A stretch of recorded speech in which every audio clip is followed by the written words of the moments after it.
ಓಂ ಶ್ರೀ ಗುರುಭ್ಯೋ ನಮಃ. ಶ್ರೀಮದ್ಭಗವದ್ಗೀತಾ 5ನೇ ಅಧ್ಯಾಯ 22ನೆಯ ಶ್ಲೋಕ.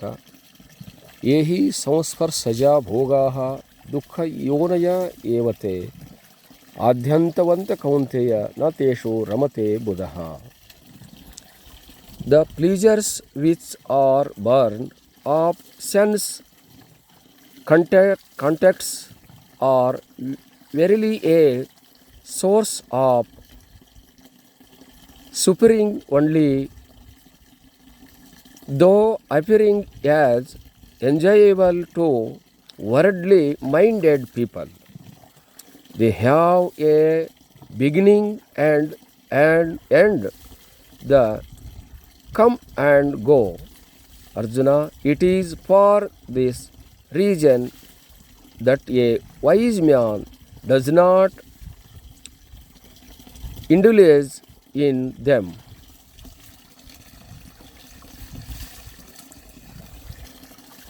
ಯಾರೋ ಇಂದ್ರಿಯಗಳಿಂದ ಮತ್ತು ವಿಷಯಗಳಿಂದ ಬರತಕ್ಕಂಥ ಸುಖಗಳನ್ನು ಭೋಗಿಸುತ್ತಾರೆಯೋ ಅವರು ದುಃಖಿಗಳಾಗಿರುತ್ತಾರೆ.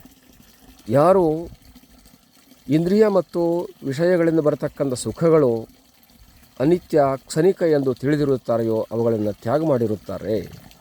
ಅವರು ಆತ್ಮಸುಖದಲ್ಲಿ ರಮಮಾಣವಾಗಿರುತ್ತಾರೆ. ಆದ್ದರಿಂದ ಇಂದ್ರಿಯ ಸುಖಗಳು ಯಾವಾಗಲೂ ಕೂಡ ಮನುಷ್ಯನಿಗೆ ದುಃಖಕಾರಕ ಅನ್ನುವಂಥದ್ದು ಜ್ಞಾನಿಗಳಿಂದ ಸಿದ್ಧವಾಗಿದೆ. ಇಂದ್ರಿಯ ಸುಖಗಳು ಯಾವಾಗಲೂ ಕೂಡ ಕ್ಷಣಿಕ ಅನ್ನುವಂಥದ್ದು ಶತಸಿದ್ಧವಾಗಿರುವಂಥ ಮಾತು. ಇಂದ್ರಿಯ ಸುಖಗಳು ಕ್ಷಣಿಕ ಅಲ್ಲದಲೇ ಮತ್ತು ಇನ್ನೂ ಅವುಗಳಲ್ಲಿ ದೋಷಗಳು ಉಂಟು. ದೋಷಗಳಿರುವುದರಿಂದ ಆ ಸುಖಗಳು ಮನುಷ್ಯನಿಗೆ ದೋಷರಹಿತವಾಗಿರ್ತಕ್ಕಂಥ ಆತ್ಮ ಸಾಕ್ಷಾತ್ಕಾರವನ್ನು ಮಾಡಿಕೊಳ್ಳುವುದರಲ್ಲಿ ಅವು ವಿಫಲವಾಗಿರುತ್ತವೆ ಅಂತ. ಹಾಗಾಗಿ ಇಂದ್ರಿಯ ಸುಖಗಳನ್ನು ಮನುಷ್ಯನು ನಂಬಿಕೊಂಡು ತನ್ನ ಜೀವನವನ್ನು ಕಳೆದುಕೊಳ್ಳಬಾರದು ಅಥವಾ ನಷ್ಟ ಮಾಡಿಕೊಳ್ಳಬಾರದು ಅನ್ನುವಂಥ ತಾತ್ಪರ್ಯ. ವಿಷಯಗಳು ಅನ್ನುವಂಥದ್ದು ಮನುಷ್ಯನಿಗೆ ಯಾವಾಗಲೂ ಕೂಡ ನೋಡುವುದಕ್ಕೆ ಸುಂದರವಾಗಿ, ಅಂದವಾಗಿ, ಚಂದವಾಗಿ ಕಾಣಬಹುದು. ಆದರೆ ಅವುಗಳ ಪರಿಣಾಮಗಳು ದುಃಖ ಕಾರಣಗಳಾಗಿರುತ್ತವೆ ಅನ್ನುವಂಥ ಅಭಿಪ್ರಾಯವನ್ನು ಹೇಳ್ತಾ ಇದೆ. ಭೋಗ ಯಾವಾಗಲೂ ಕೂಡ ಮನುಷ್ಯನಿಗೆ ರೋಗವನ್ನು ಉಂಟು ಮಾಡುವಂಥದ್ದು ಇಲ್ಲಿ ಸಿದ್ಧವಾಗಿದೆ. ಸಂಸ್ಪರ್ಶಜ ಭೋಗಾಹ ಅಂತ ಹೇಳಿದೆ. ಆ ಭೋಗಗಳೆಲ್ಲವೂ ಕೂಡ ದುಃಖವನ್ನೇ ಉಂಟು ಮಾಡುವುದರಲ್ಲಿ ಅವುಗಳ ತಾತ್ಪರ್ಯವಾಗಿದೆ ಅಂತ. ಹಾಗಾಗಿ ದುಃಖಕ್ಕೆ ಕಾರಣವಾಗಿರ್ತಕ್ಕಂಥ ಭೋಗಗಳನ್ನು ಜ್ಞಾನಿಯಾಗಿರ್ತಕ್ಕಂಥವನು ಅನುಭವಿಸುವುದಿಲ್ಲ. ಇವು ದುಃಖವನ್ನು ಉಂಟು ಮಾಡೋದಕ್ಕೆ ಉತ್ಪತ್ತಿಗೆ ಕಾರಣವಾಗಿರ್ತಕ್ಕಂಥವುಗಳಾಗಿರೋದರಿಂದ ಜ್ಞಾನಿಯಾಗಿರ್ತಕ್ಕಂಥವನು ಇಂದ್ರಿಯ ಭೋಗಗಳಲ್ಲಿ ಆತನು ನಿರಾಸಕ್ತಿಯನ್ನು ಹೊಂದಿರುತ್ತಾನೆ. ಆದ್ದರಿಂದ ಹಿಂದಿನ 3ನೇ ಅಧ್ಯಾಯಗಳಲ್ಲಿಯೇ ಈ ವಿಷಯವನ್ನು ಹೇಳಿಕೊಂಡು ಬಂದಾಗಿದೆ. ಆತ್ಮರತಿ, ಆತ್ಮಮಿಥುನ, ಆತ್ಮಕ್ರೀಡಾ, ಆತ್ಮಾನಂದಿ ಅನ್ನುವಂಥ ವಿಚಾರಗಳನ್ನು, ವಿಷಯಗಳನ್ನು ನಿರೂಪಣೆ ಮಾಡಲಾಗಿದೆ. ಹಾಗಾಗಿ ಜ್ಞಾನಿಯಾಗಿರ್ತಕ್ಕಂಥವನು, ತತ್ವಜ್ಞಾನಿಯು, ಸ್ವರೂಪಜ್ಞಾನಿಯಾಗಿರ್ತಕ್ಕಂಥವನು ಇಂದ್ರಿಯ ಸುಖಗಳಲ್ಲಿ ರಮಮಾನವಾಗದಲೇ, ವಿಷಯ ಸುಖಗಳಲ್ಲಿ ರಮಮಾನವಾಗದಲೇ ಆತನು ನಿರ್ವಿಷಯವಾಗಿರ್ತಕ್ಕಂಥ, ನಿರಿಂದ್ರಿಯವಾಗಿರ್ತಕ್ಕಂಥ ಆತ್ಮನಲ್ಲಿ ರಮಮಾನವಾಗಿರುತ್ತಾನೆ.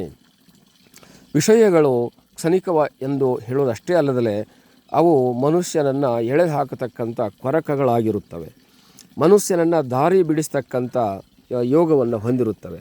ಮನುಷ್ಯನನ್ನು ಶುದ್ಧನನ್ನಾಗಿ ಶುದ್ಧ ಇರತಕ್ಕಂಥ ಮನುಷ್ಯನನ್ನು ಕೂಡ ಅಶುದ್ಧನನ್ನಾಗಿ ಮಾಡುತ್ತವೆ. ಯೋಗಿಯಾಗಿರ್ತಕ್ಕಂಥವನ್ನು ಕೂಡ ಭೋಗಿಯನ್ನಾಗಿ ಮಾಡುತ್ತವೆ. ಭೋಗ ಅನ್ನುವಂಥದ್ದು ಯಾವಾಗಲೂ ಕೂಡ ದುಃಖಕಾರಕ ಅನ್ನುವಂಥದ್ದು ಇಲ್ಲಿ ತಿಳಿದು ಬರ್ತಾ ಇದೆ. ಇವುಗಳ ಇಂದ್ರಿಯ ವಿಷಯಗಳ ಸಂಯೋಗ ಅನ್ನುವಂಥದ್ದು ಮನುಷ್ಯ ಈತನು ಅವುಗಳ ಸಂಯೋಗದಲ್ಲಿ ಒಳಗೊಂಡಾಗ ಇನ್ನೊಂದು ಸ್ಥಿರವಾಗಿರ್ತಕ್ಕಂಥ ಭೋಗವನ್ನಾಗಲಿ ಯೋಗವನ್ನಾಗಲಿ ಅನುಭವಿಸುವುದಕ್ಕೆ ಆತನು ಮುಂದಾಗೋದಿಲ್ಲ. ಆದ್ದರಿಂದ ಇಂದ್ರಿಯಗಳಿಂದಲೂ, ಇಂದ್ರಿಯ ಸುಖಗಳಿಂದಲೂ, ಇಂದ್ರಿಯ ವಿಷಯಗಳಿಂದಲೂ ಮನುಷ್ಯನು ಮಾರು ಹೋಗಬಾರದು, ಅವುಗಳಿಂದ ದೂರ ಇರಬೇಕು ಅನ್ನುವಂಥದ್ದು.